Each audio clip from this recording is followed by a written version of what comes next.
I'm so pleased to introduce you to Dr. Anja Sonst. I hope I pronounced your name correctly, Yes, Anja. you do. Wonderful. I met Dr. Anja at Healing Strong Live 2 years ago in Atlanta, Georgia, and I was just so excited to meet her. She's a holistic doctor. She has her medical degree from Germany, and she moved to the U.S. for a short time and is now back in Germany, and she's doing cancer coaching. And I'm just really excited to have a doctor here with us to tell us more about her medical training, her story, and how she got into holistic methods for cancer treatments and what she believes is the best way for a person to address cancer, and also share with us some of her recent research and passions, such as iodine and fasting. So, Dr. Anja, thank you so much again for being here today. Thank you so much for inviting me. I feel honored to be here. Hello, everyone. Yeah, Okay. Dr. Anja, Yeah. can you tell us at what age did you become interested in medicine? Well, actually, it started at a very young age. I remember that already as a teenager, I was definitely interested in nutrition. And I'm actually my parents, they brought me up with a plant-based diet, with a whole food plant-based diet. So actually at that age, as a really young age, at a really young age, I didn't really appreciate it as much as I do now, because my mom always baked these cakes with with a wholemeal flour instead of the white flour and things like that. But looking at it now, I'm so grateful that they already introduced me to that, to a good food at a young age. And I also remember as a child, I never got antibiotics. We went to a natural doctor. I got homeopathics when I was sick. So, and at some point, I got interested myself. I started reading homeopathy books and looking at the remedies. And so even before I started med school, I was really interested in natural healing methods. That's why actually, after I finished school, I was wondering, should I go to med school or should I become a naturopath? But then I decided to go to med school because I believed that as a medical doctor, I can still do natural therapies, but I have more background knowledge. And I'm glad I went this route. And I got my medical degree in 2009, and then I first had to go to a hospital to work there in Western medicine. But I always did trainings in homeopathy, in Chinese medicine, in nutrition, and I in my free time I read about holistic methods and natural treatments. So it's always been my hobby. And then at some point in 2014, we moved to the US due to my husband's work. And in the US, I wasn't allowed to work as a medical doctor because I didn't have the US medical degree. And I had my first child anyway, so I was glad to stay at home with him. And in the US, our second child was born. And in the US, I met my very best friend, Courtney Campbell. Some of you might know her, anti-cancer mom. And she told me her story. She told me that she healed her cancer without chemotherapy and radiation. And that really impressed me because even at that time, I had known that people can do a lot to support their treatment, when they go the conventional route with chemotherapy and radiation. They can still eat well and exercise and so on. But I had never met someone before who went, all natural. And that got me even, diving deeper into that topic, and I started more researching about natural treatments for cancer and nutrition in cancer. And Courtney actually asked me at some point, "Hey, why don't you coach people?" Because she had some interested people who would like to have a coach to help them, but she wasn't interested in coaching. So she asked me, with my medical background, if I wanted to do it. And I thought, well, yeah, at that point, I was ready to help people again, because being a doctor is not only a job for me, it's a vocation. It's a calling, and I was glad to get back to helping people. And I set up a program with 7 pillars of health, which kind of covers all your whole life, your whole lifestyle. And yeah, and then I started coaching people and guiding them through. I usually do 3 months, because I think in 3 months I can get to know the person.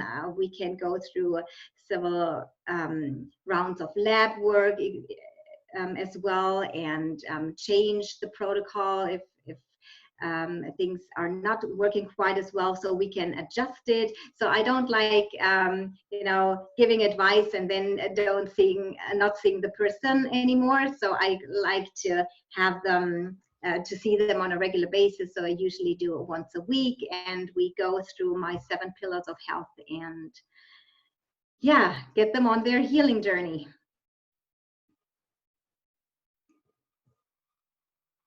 Sorry, I muted myself because the the clock was going off. I love what you're doing, Dr. Anja. Would you tell us a bit about your medical training and your perspective on it? Like, was it inclusive? Was it comprehensive? Did they give you adequate training in nutrition and lifestyle medicine? Mm-hmm. No, they didn't. Okay. In med school, I can't remember that we had any lesson about nutrition. We could, as students, we had some options to do some additional training. For example, a few students, they organized a group. We called it homeopathy circle. So we invited doctors who practice homeopathy, and we met once a week, and so we got our training there. But it wasn't from the university, like it wasn't on our schedule. You had to do that in your free time.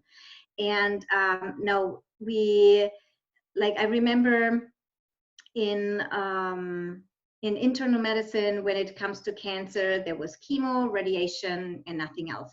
And I also remember that in my residency, I had to work on an oncology ward for 6 months. And that was actually the worst time of my medical journey.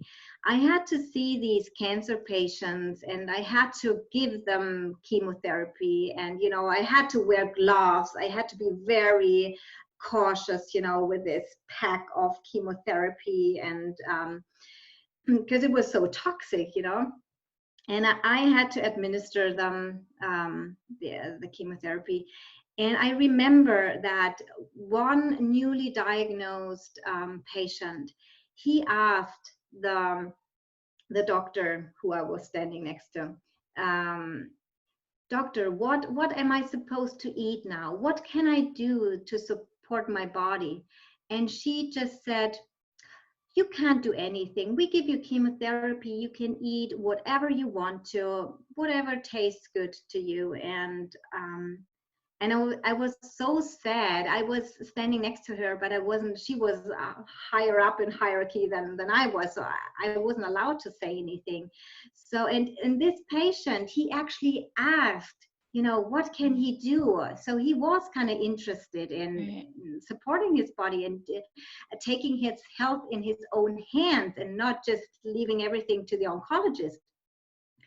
And at least she could have told him, avoid sugar, don't eat too much meat, or eat a lot of vegetables, or some kind of advice. But probably she just didn't know any better, because we're not trained in that topic. Wow. Yeah. So zero nutrition training education. No. Wow. That's pretty unbelievable when that's the fuel for the human Yeah. body, you would Yeah, think. maybe at some point, I can't really remember, it's so long ago, Yeah, it was a but while ago. just in case they maybe showed us the food pyramid. Everybody knows the Mm-hmm. food pyramid, and it changes from time to time. But in the food pyramid, there's still at the bottom, it used to be, a lot of bread, Yeah. and also next thing was already dairy. You have to get a lot of dairy because you need Right. it for your calcium. But actually, well, dairy is such an important topic. That's why I would like to talk a little bit about it. Sure. Why do people always say drink dairy to get calcium? When we look at people living, for example, in Japan or in Africa, they don't drink cow's milk, and they don't have osteoporosis like we have in the Western nations. Right. Yeah, so you get your calcium from green leafy vegetables, broccoli, sesame seeds, chia seeds. There is calcium. And and in nature, which species drinks milk from another species? Right. No, Doesn't no happen. others, no other species. Yeah, it doesn't happen. But we humans, we want to drink cow's milk. So it is not necessary for our body to drink cow's milk. And for example, when you think of calcium, to absorb calcium, we also need vitamin D. So vitamin D is also very important substance to take when you suffer from cancer, or actually I recommend it to anyone, because we are, yeah, almost everyone is deficient, even when we are outside a lot. I know that last year in June, I lived in Georgia, and I had been outside with my kids a lot every day. And I was at the beginning of my third pregnancy. That's why I measured my vitamin D level, and I was so low. And maybe sometimes our skin, or when we take a shower, there's the theory that we might get the sunlight to turn the vitamin D into the active form, but maybe sometimes it takes longer. And through taking a shower, we might also wash things away. That is some theory that I heard.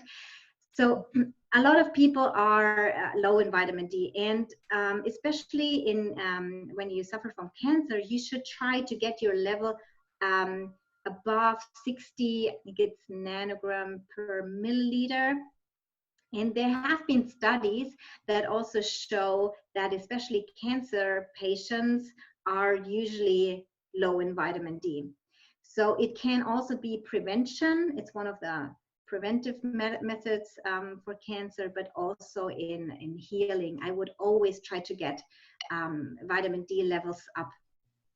And always, very important, always together with vitamin K2, because the K2, oh no, I have to start the other way. So when you take vitamin D, then you absorb more calcium in your intestines, and then you have more calcium. And if you don't take K2, then the calcium might actually go into your arteries and calcify them.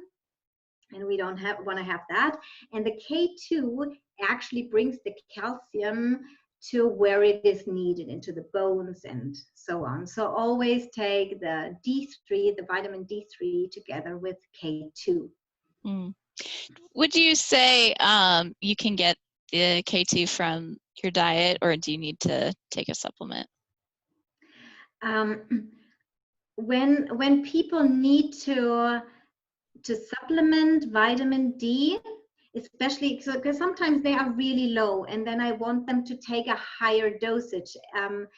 For example, I was very low. I took even 20,000 international units per day. Wow. Over 2 weeks. Then I went down to 15,000 and then to 10,000. So if you really want to push your levels up and you take high dosages, then at that time, at least, I would say take K2 as well. Okay. Yeah. And how did you, so you were self-taught in the holistic aspect of medicine? Yes, actually, yes. And I also learned from other doctors. For example, when I lived in Georgia, in Alpharetta, I also worked in a practice. I coached people there, and there was a integrative holistic doctor, and I learned from him as well. And he treated cancer patients too. So yeah, we doctors also learn from other doctors and exchange experiences, and yeah. But it's often a lot of self-studying, reading. Research studies, and Yeah, very good. yeah. Who was the doctor who you worked with? Dr. Bergeron. Oh, okay. I don't, Do you know him? no, does he have a website so Um, people can look him up? yeah, it's realhealthmedical.com. Okay. And Thank, he's in Roswell, close to okay. Alpharetta. Yeah. Okay. Thank Mm-hmm. you. That's a great resource. Um, okay. And how did you come up with your 7 pillars? I was just thinking about, what do people need to change to address, or what are the aspects of life that you can work on to Sorry heal about that. cancer. So for me, the first one is nutrition, and I'm in favor of a whole food, plant-based nutrition. And then the second one is, I just call it physiological balance. And I would also look at lab work, for example, also vitamin D. And then we would, if people are low, then we would supplement vitamin D. It's also about regulating your gut flora, so with probiotics. And so it's the physiological balance. We can look at different lab tests and take different supplements. Then the third one is fasting and detox. We can talk more about fasting later. Yeah. It's a very important one. Then exercise and movement, emotional health and stress management, sleep optimization, and toxin-free living. So, and I think, you can't just work on one part. You can't just change your nutrition and eat very well, but you sleep really badly, and you are stressed, and you're surrounded by toxins. You put like lotion on your body that is full of toxins, then your nutrition might not work. So that's why I think it's important to work holistically to change all aspects of your life. Yeah. And what I'm assuming you're having great results. Can you tell us a little bit about how well people are doing following those pillars? Yeah, I had a lady, she was diagnosed with large B-cell lymphoma. Mm-hmm. And she went to 2 different oncologists, and both of them wanted to give her chemotherapy. And she always said, no, I don't want to have chemotherapy. And I said, okay, yeah, we keep on doing what we're doing. Mm-hmm. And within 1 year, she was cancer free. Wow. So That's so she exciting. she had stage 1, but Uh-huh. still, they Yeah. still wanted to give her chemotherapy, and she Wow. refused it. Then I had a man. He was diagnosed with prostate cancer, and they also told him he needs to have radiation, or surgery and radiation. And well, we got his PSA level down, with Beautiful. nutrition and exercise and so on. And I also had a lady, for example, she had a tumor here. It was also lymphoma, And we also, we had her amalgam removed.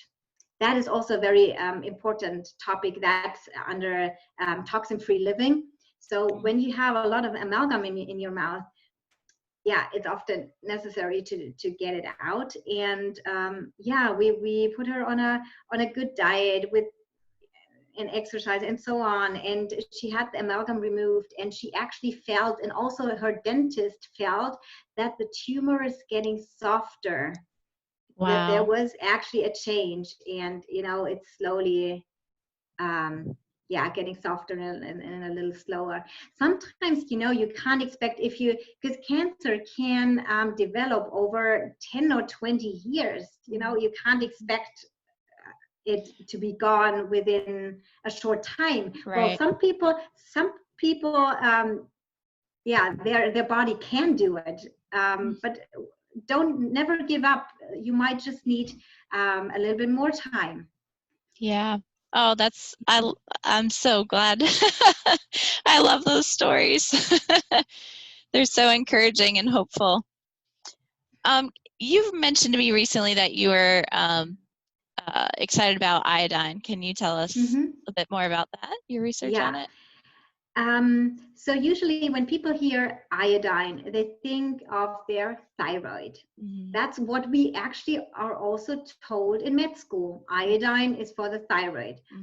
But actually all the cells of our body need iodine, and especially all the glands, like the breast tissue is a gland, the ovaries in men, the prostate, those organs need a lot of iodine. And for example, when the thyroid is lacking iodine, then what happens? It grows bigger. And because the organ might think, okay, I'm lacking something, maybe I just grow bigger, maybe I can resolve it that way. But of course, it doesn't work. And it's the same, for example, with the breast tissue. If women lack iodine, then they might the breast might create some cysts, and cysts can at some point also develop into cancer. So especially in breast cancer, iodine is so important. And then we don't look at the dosages that are usually recommended. Yeah, generally I think they say it's 150 micrograms, and when you're pregnant and nursing, it's 200 micrograms. No, we're talking about actually 12.5 milligrams. And that is the maintenance dosage. So when someone is interested, you can read about iodine and just Google Dr. Brownstein. And he has a book, Iodine, Why You Need It and Why You Can't Live Without It. That's a book, that's his book. And there's also a book, The Iodine Crisis. And The Iodine Crisis is written by, I think she's a journalist, and she had breast cancer at some point, and she discovered iodine and that it's important for healing. And that's also a really good book.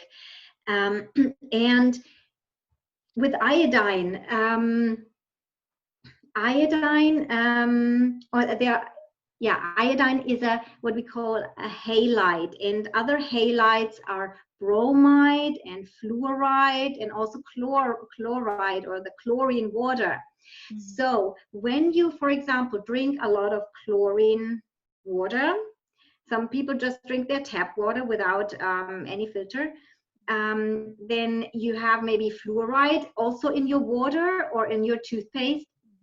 And bromide, you get bromide when you eat regular things from the bakery, because they brominate the flour to make it last longer. And but this bromide and fluoride and chloride, it can actually block the iodine receptors, because it attaches to the same receptors that iodine does. And then when you have a little iodine in your diet, then actually the iodine can't attach to the receptors anymore. that's when you need a higher dosage of iodine. And Dr. Brownstein goes up to 50 milligrams over maybe 3 months. But then you need also some other supplements, because the iodine will push away, for example, the bromide from the receptors, and then you have the bromide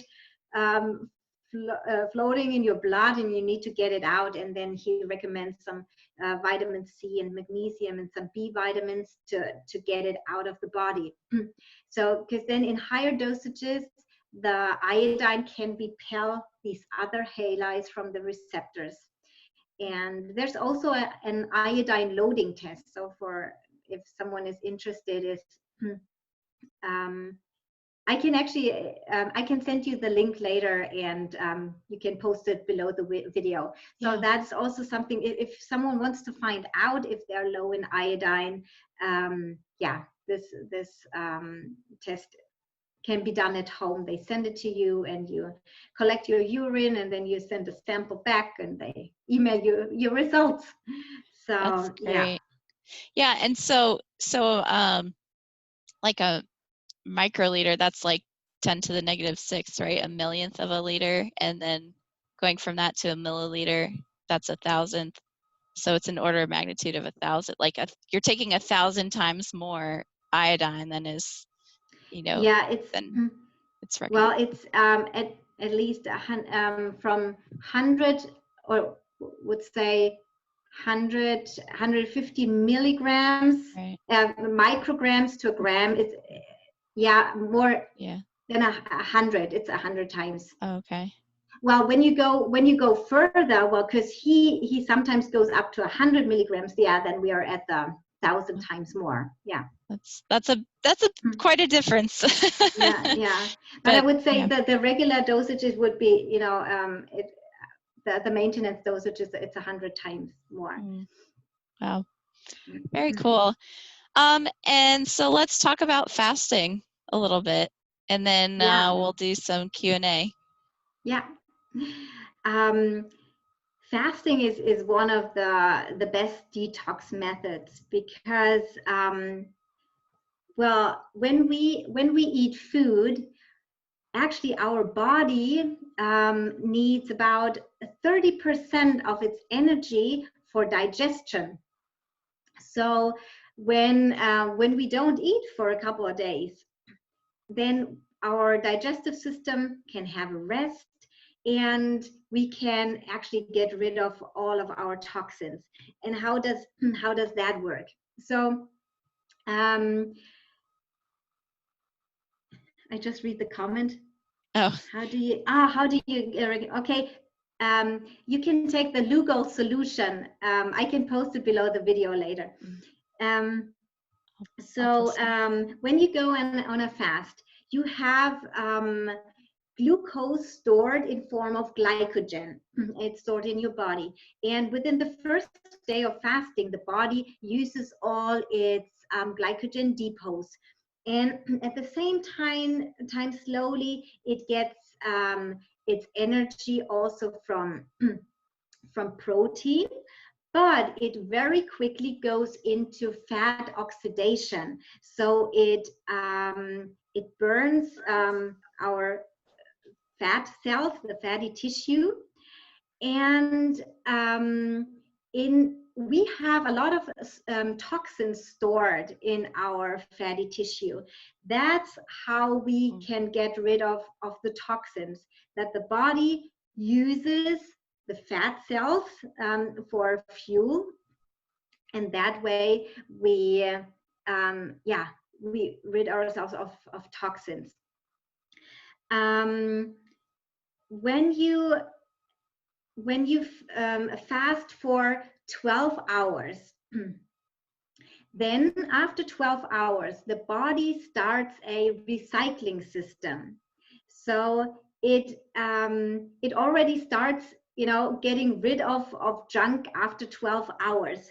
That's why a lot of people also recommend intermittent fasting. So if you're new to fasting, you can always start with intermittent fasting. So that means you would have a fasting period of 12 hours. And actually for some people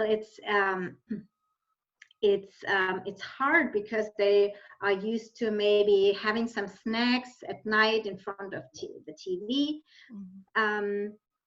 at 9 p.m. and then they get up in the morning, have breakfast at 6 or 7. There is no 12 hours.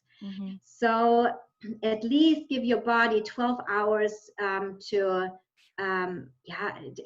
give it a rest, give your digestive tract a rest. And then, as I said, the body starts using up old, unused, or old malfunctioning cells. And so it starts that process after 12 hours. So if you give your body 13, 14, 15, 16 hours, it has actually every day, it has some time to recycle some stuff that it doesn't need anymore. So that's how the 16 to 8 method kind of became popular. So people would fast for 16 hours and then have an eating window of 8 hours. And it can also, it can already prevent diseases. It can also, for example, people with diabetes type 2, they might be able to lower their medication. Also with high blood pressure. So, and also losing weight, of course. So there's already a lot of benefit in intermittent fasting.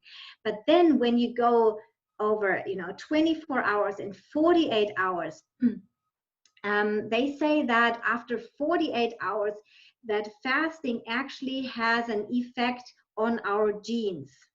Yeah, it can upregulate good genes, it can downregulate bad genes.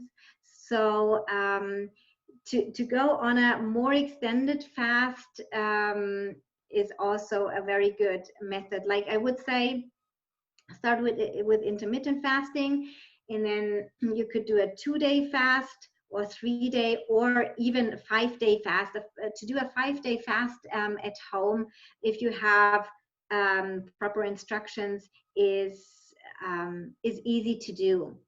And even people who think I don't have a lot of fat to lose.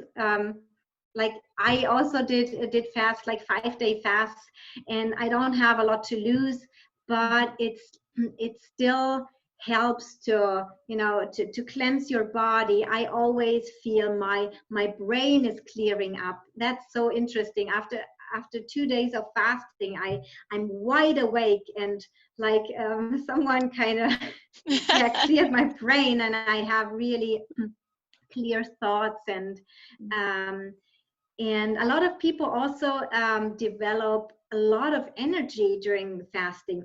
The first 2 days can be challenging. The 3rd day is often the most challenging. But then some people, after they finish the 5 days, they say, I don't want to stop. I want to go to 7 days or 10 days. And if it's, it's always important to listen to your body. Yeah, if you feel fine, then you can go on a little longer. But if you think, oh no, I'm not that sure, there can be some symptoms of, you can feel dizzy, or you can get headaches or muscle cramps. But there are also ways to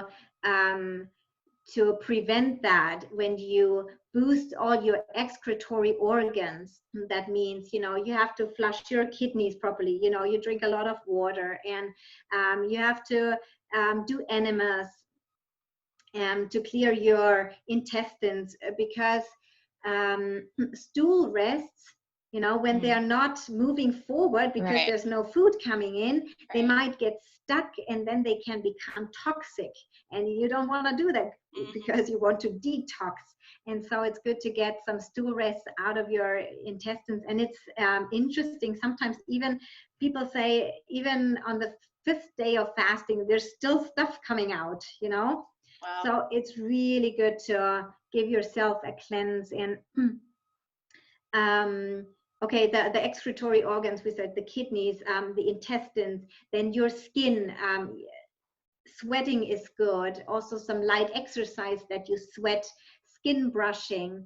Then the liver, our most important detox organ. You can do liver packs and drink liver supporting teas like dandelion and milk thistle. So you can do a lot. And I when people go on a fast like that and do all these things, then they don't have what we call fasting crisis, because they support their body to get rid of all the toxins. Right. So with that in mind, a fasting crisis, I have a question from someone else, but I want to ask you this first. For someone who is like, they're very toxic, like they have not been eating well, they've not been exercising, not resting, not fasting intermittently. How would you suggest that someone like that would start? Okay, then they shouldn't go on a fast. They must not. Okay. Yeah. If you come really from the standard American diet, eating junk, eating sugar, dairy, animal protein, then you should have some preparation time before. You should avoid all these bad foods like sugar, dairy, or all animal products. Refined flour, all processed foods, and just start eating more vegetables, drink some smoothies, and just focus on more fruit and vegetables. Or for some people, it's also like a start to avoid all these bad foods, because for some people it's hard to do everything at once. And then, because I want people to nourish their body first, to fill up some vitamins and minerals and things like that before they go on a fast. That's important. And so when I do fasting courses, we usually have at least 2 weeks of preparation, so the people can change their diet a little bit and fill up some good stuff, and then have a few fasting days. I recommend 5 if it's possible, but if anybody wants to stop in between because they don't think, no, for me 2 is fine or 3 is fine, that is okay. And then there's also the fast breaking, because when you start eating again, you can't just eat a big meal, because then you might get stomach ache. So to your question, so they definitely have to change their diet first, at least a couple of weeks, or Okay. And then someone asked, she's gonna start the water fast, a water fast this Friday, because Chris Work is also doing a fasting masterclass. She said she has issues with low blood sugar. Will that be a problem with the fast?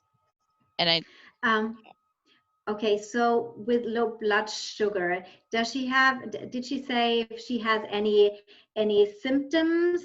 Does she feel lightheaded, or does she actually feel her low blood sugar? So that would be my question, is she maybe measuring her blood sugar, or is she really feeling it? So then I would just take it easy. And I also, like in my fasting course, in my guidelines, I also have, like, there's some juice and some vegetable broth also included, because people find it easier instead of doing water only. And you still get almost all the benefits. They even say, like, if you eat like a 400 calorie diet, there's maybe some people have heard about the fasting mimicking diet. Those people, they eat food, but it's really low calorie, and they have fasting effects. So Um, if she doesn't want to do a water only fast, then there's still maybe some vegetable broth or 1 glass of fresh vegetable juice per day, maybe diluted with water, over some time, and to give your body some minerals.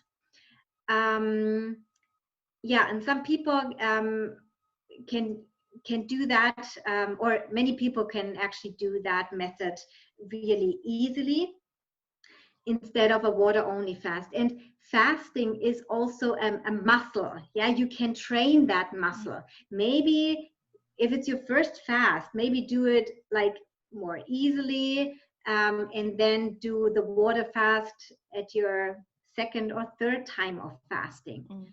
Yeah, so don't push yourself if your body says no. Okay, thank you. She also asked if there are any negative drawbacks to doing a 5-day fast, and if it can be done without a doctor's supervision. I would always, what I said, you have to boost your excretory organs. I find it necessary to support the body. I know there are other doctors who say, well, the body can do everything by itself. It gets rid of the toxins, but I find you can't do anything wrong with brushing your skin, to get your skin more the circulation going, or to do light exercise so your lymphatic system is flowing, because it's also important for detoxification that everything is flowing. Right. Then do some enemas, and or do some light exercise so you sweat. It's also important to rest, but you should also do some light exercise, and yeah, it has to be a combination between rest and being active. And yeah, so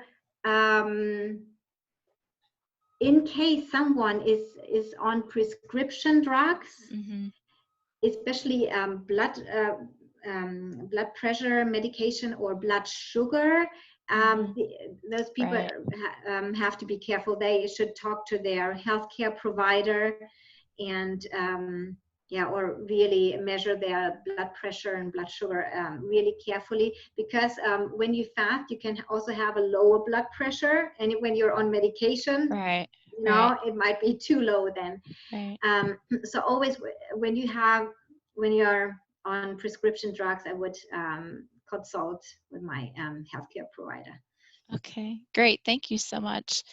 Would you like to talk now about your course, your fasting course that you're going to be doing soon? Yes, so I'm starting a fasting course this coming Monday, and we're going to do 2 weeks of preparation. So that means we're looking at a diet that everybody gets good nutrition, that we avoid all the bad foods. In that time, you can also get all your supplies for fasting. I talked about the liver detox tea. You might need, if you don't have it already, an enema bucket. So we get prepared over 2 weeks. And we can, some people who want to try, they can also go into intermittent fasting. And then on October the 17th, that is a Saturday, we start the first day of our 5-day fast. And then, we do a 5-day fast. And then afterwards, what I call the wrap-up phase. So with fast breaking and, staying on the healthy track to stay on good nutrition. And this course takes place in a Facebook group. So people can also connect. And what people told me that they really appreciated being in a group, because then you see also, you can talk to other people on the same journey, and they are fasting at the exact same time. And when someone writes about any symptoms, then they can also learn what they need to do when they experience these symptoms. And I'm always there. I'm active in this group, and we do a weekly Q&A, and people get fasting guidelines from me.